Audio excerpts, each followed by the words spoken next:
அவர் கொடுத்த அந்த அறிக்கையிலே பார்த்தீங்கன்னா எல்லாமே பொதுவாக தான் இருக்கும். இப்போ வந்து எல்லாருக்கும் எல்லாம் அது எல்லாமே பொதுவான ஸ்டேட்மெண்ட் தான். அது எல்லா கட்சிகளும் ஆதரிக்க தான் போகிறாங்க. யாருமே அது எதிர்க்க போகிறதில்ல. ஏழைகளுக்கு உதவணும், சமத்துவம், எல்லாருமே இந்த நாட்டில் பிறந்தவங்க எல்லாருமே ஒரே மாதிரி தான் ட்ரீட் பண்ணணும். இது எல்லாமே எல்லா கட்சிகளும் சொல்கிறது தான். அதனால் இவர் ஒன்றும் புதுசான ஒன்றும் சொல்கிறது கிடையாது.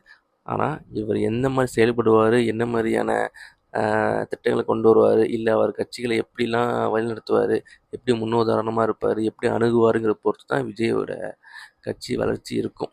அதனால் அவர் செயல்பாடு மட்டும்தான் அவரை வந்து தனித்துவமாக காமிக்குமே ஒழிய அவரோட கொள்கை அதெல்லாம் எதுவுமே பெருசாக காமிக்க போகிறதில்ல. அவர் திராவிட கொள்கையை ஏற்று அதை ஒட்டி அவருடைய அறிக்கைகளும் செயல்பாடும் இருக்குமானால் அவரோட வளர்ச்சி கொஞ்சம் நல்லாவே இருக்கும். அது இல்லாமல் அவர் கொஞ்சம் திட்டமிடுறதுலேருந்து மக்கள் சந்திக்கிறதுலேருந்து இதெல்லாம் கரெக்டாக பண்ணார் அப்படின்னா கண்டிப்பாக அவர் கட்சி வளர்ச்சி அடையும். ஆனால் உடனே வளர்ச்சி அடைஞ்சிடும், உடனே பெரிய ஆள் ஆகிடும், உடனே வந்து ஆட்சி பிடிச்சிடலான்னா அது கண்டிப்பாக இது வரைக்கும் எங்கேயுமே நடந்தது கிடையாது.